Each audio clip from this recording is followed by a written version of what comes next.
Okay, take one here. This is all about, nothing about soccer and all about football. Chris, Wanda, and our third is on special assignment, getting ready for the World Cup. As you can see in our famous studio here, we spend all our budget on our studio. And all of our sponsors, Dunkin' Donuts does not sponsor us, and Gatorade does not sponsor us. Nobody sponsors us. So that's why you see the excessive budget on the camera work. I'm here with Wanda. Talk about three things. Talk a little bit about Wimbledon. We're going to go outside of football and in sports. I can see the look I'm getting. Shout out on Wimbledon to Djokovic, Federer. Talk a little bit about the Argentina game coming up against the Netherlands, and we'll talk a little bit about yesterday's amateur game that turns out to be a World Cup semifinal and kind of how it got there. So, first of all, a little shout out to Djokovic and to Federer. Wanda, tennis, what'd you think? It was a great game. Anything else? It was a great game. It was a great game. For a guy who's 34, I actually thought going in this was Federer's last shot at a major. So I was disappointed, but Novak definitely deserved the win. For him, I think that was a turnaround ever since after 2012 when he had the great year. He'd struggled, and I think if he didn't win that, you may not have seen him as a top player winning top tournaments. Now he may just go out on a run. So make the U.S. Open very interesting. But congratulations to Novak. Roger, I hope you're still around, because that was one heck of a tournament. He still is.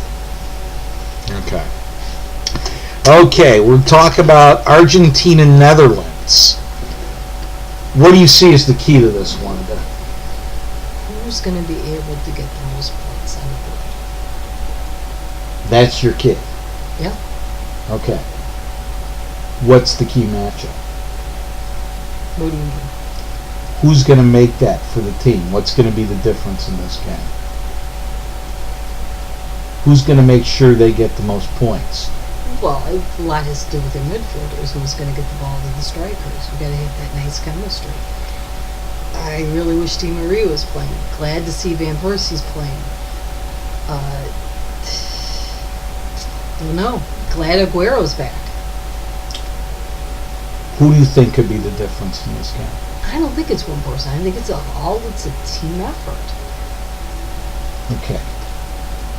Messi's had a big tournament so far. However, he's had Di Maria, as you cited, as the go-to person. He scored the winning goal against Switzerland. He's been a ball handler besides Messi.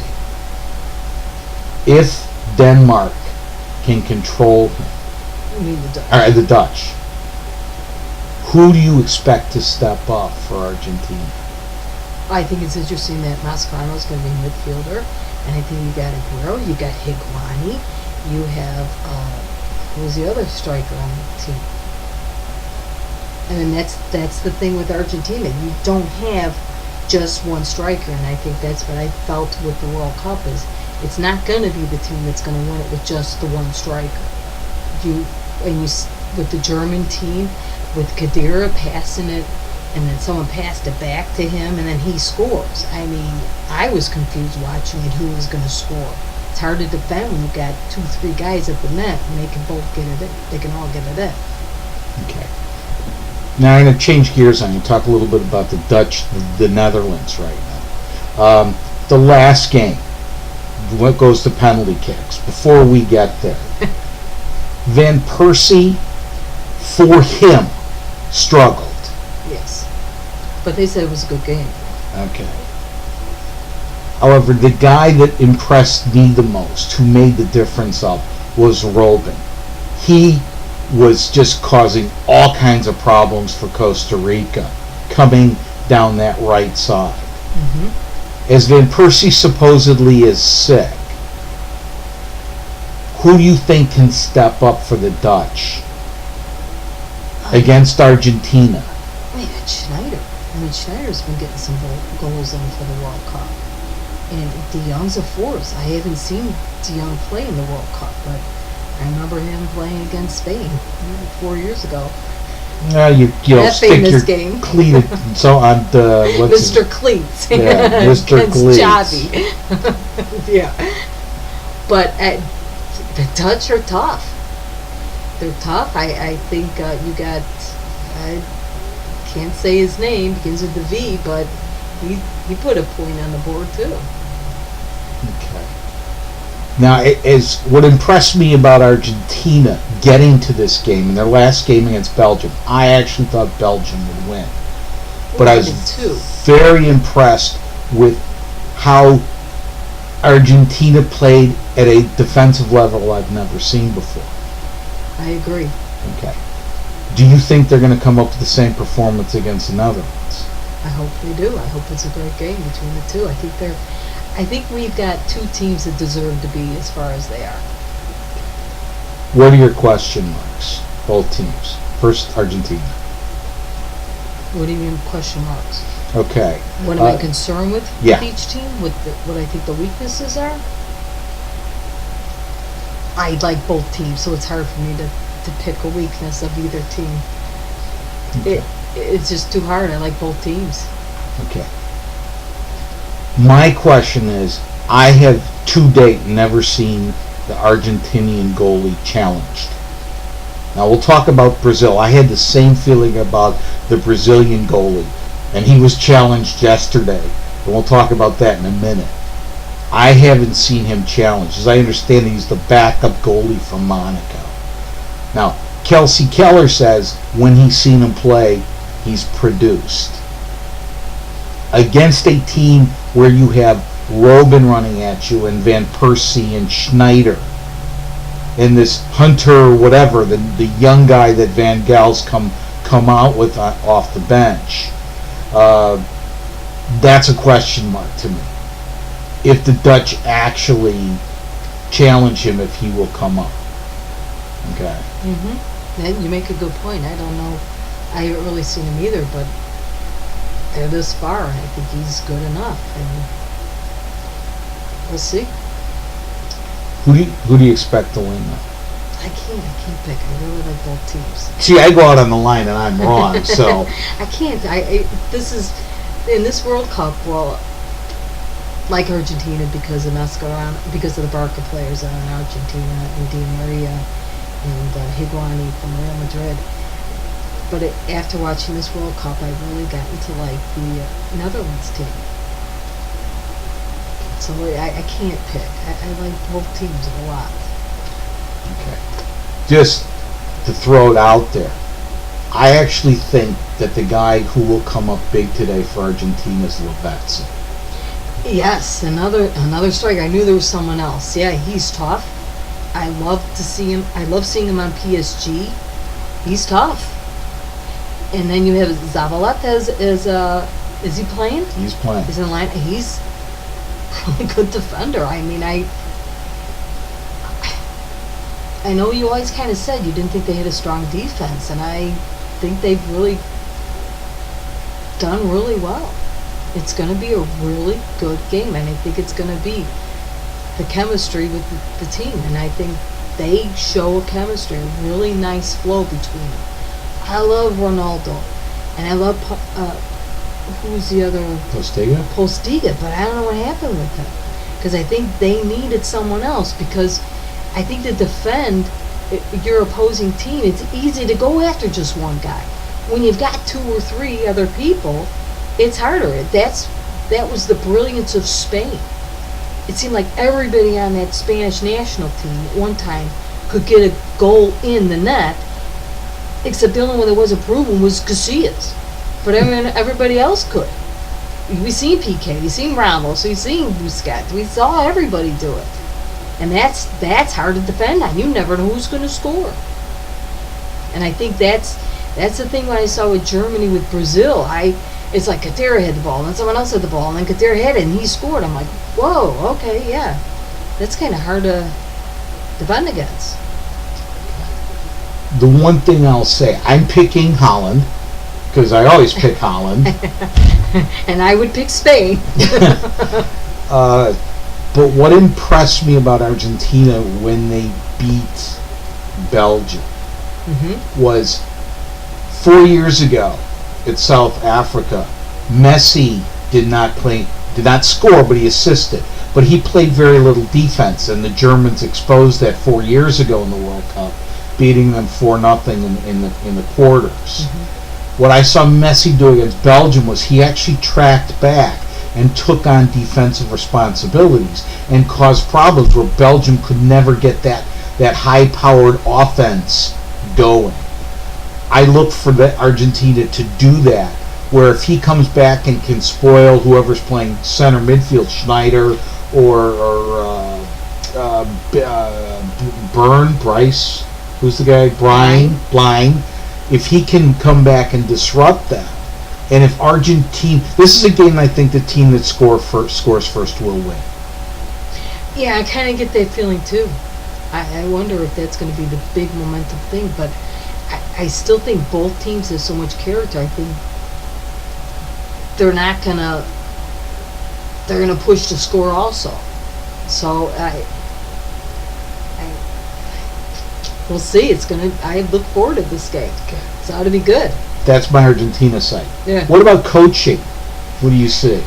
Well, I've been impressed with Argentina. I think they've come this far.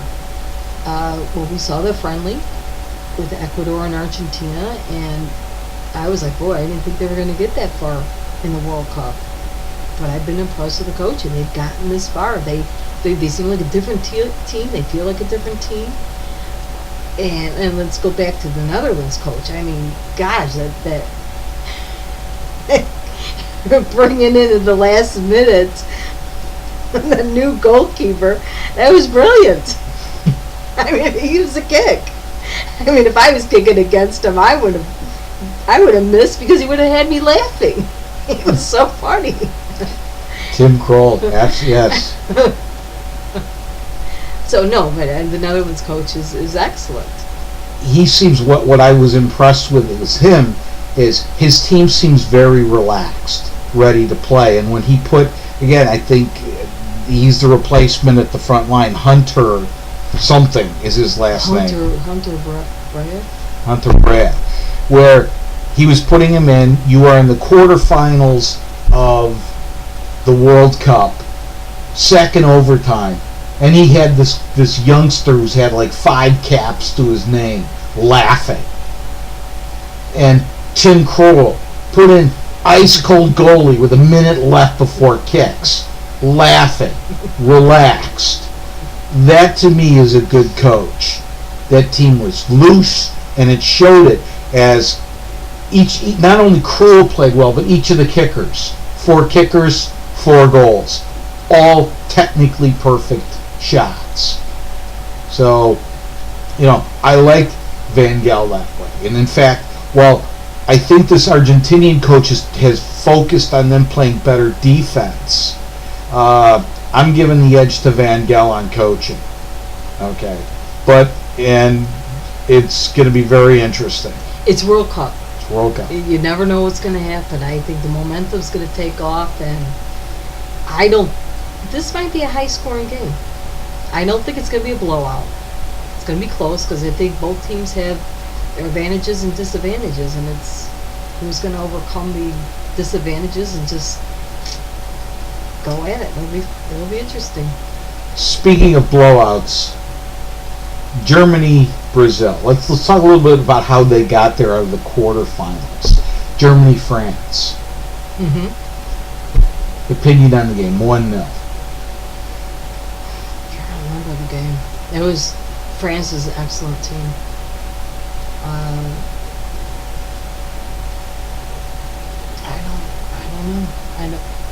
don't know what happened. Okay, France was my pick. I thought they were going to win it, and actually, the man I make fun of the most knew her as a keeper from Germany. I know he's considered one of the best in the world, and when he is on, he is. When he is off, I think he plays like a fifth grader. Okay. But to me, he was the difference in that France game. He made big saves. In fact, stopped Benzema in the last minute. Point blank shot on the side. Makes the arm save as Benzema tried to go left foot over his head. So he's been the difference in that. So we have a slight interruption in our studio here. We also share with another firm who has a phone in here. So, to me, Germany, the difference in that game was Neuer coming in, but they got the one goal, and then they hunkered down and protected it. And that's all you need to do in the World Cup. Brazil, Colombia. I still think Colombia was the better team. What do you think of Brazil's comments about what they did to Neymar? And I think they did their hacking on Rodriguez, and there should have been.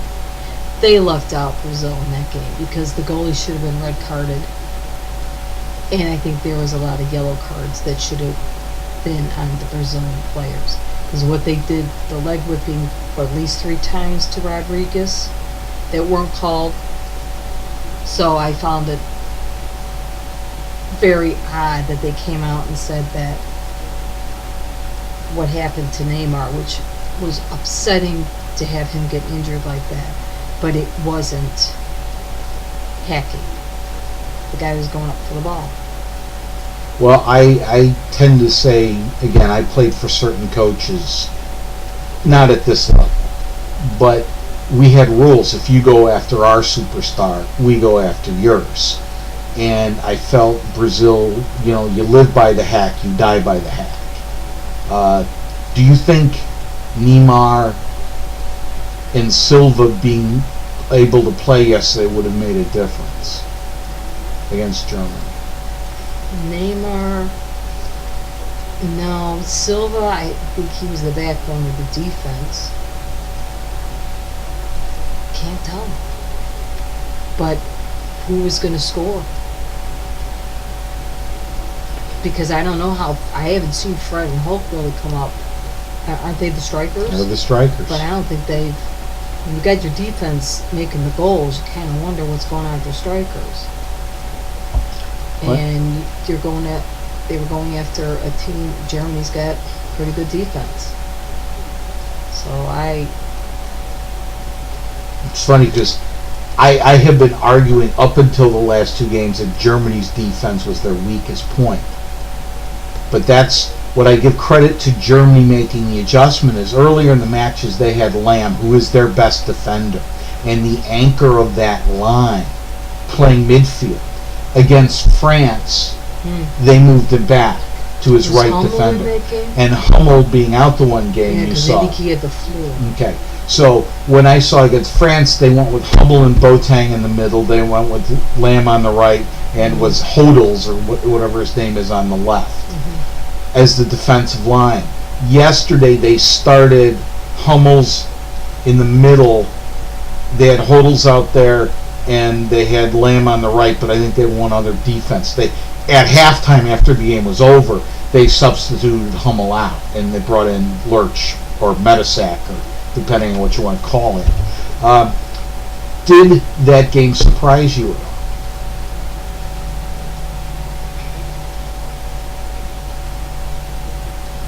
I was surprised Brazil went as far as they did because I did not see the talent on that team. If you were a Brazilian fan, how would you have felt about it? You don't have to comment on it. I think it's You're being nice. come on. It was on their faces. You don't have Okay. I personally, it's all been said, but that team, Right. that team tanked it at the 20th minute. Second goal, they were out. In fact, the comment I made to you is the first goal. I thought they were out. There was that first goal that that I forgot who buried it. It was off the corner. Was it me? It was Mueller who buried it. He was so open he could have ordered a beer, drank it, ordered another pizza, and then shot the ball. That's how much time he had. And that was the start of the ability not to mark anybody all game. I've never seen a team play that weak on defense, and I've never seen a team at this level just go into the tank. I mean, you can play hard and play badly. They didn't play hard. That's what was shocking to me. And especially when you have David Luiz, who played for Mourinho, and Ramirez, who played for Mourinho, and Hulk plays, I believe, for Zenit. I mean, these guys play big-time football, and they look like an amateur team out there. Well, like Liam mentioned about Alex. Alex is really tough on PSG. I didn't see him in the World Cup. I don't know why he wasn't played. I don't even know if he's on the team. Okay. So, I'm more negative than you, although I have to tell, as the first shows I did before you came on off special assignment, is I basically told everybody I can't stand Brazil because of the 1994 Brazil-USA game. Yeah. So I thoroughly enjoyed that game, and I thoroughly enjoyed the butt kicking. Okay, but as a fan, to see a team tank like that, I think is unforgivable. And I think Brazil has to go from the coach down and just replace everybody because nobody showed any heart. So, predictions? Anything else? No. Look forward to this game. Okay. Look forward to the final. Okay, I've been wrong on most of my predictions. I'm going for Holland. I always go for Holland. And I would go for Spain. That's nothing about soccer, all about football, and we will broadcast live more. Happy World Cup.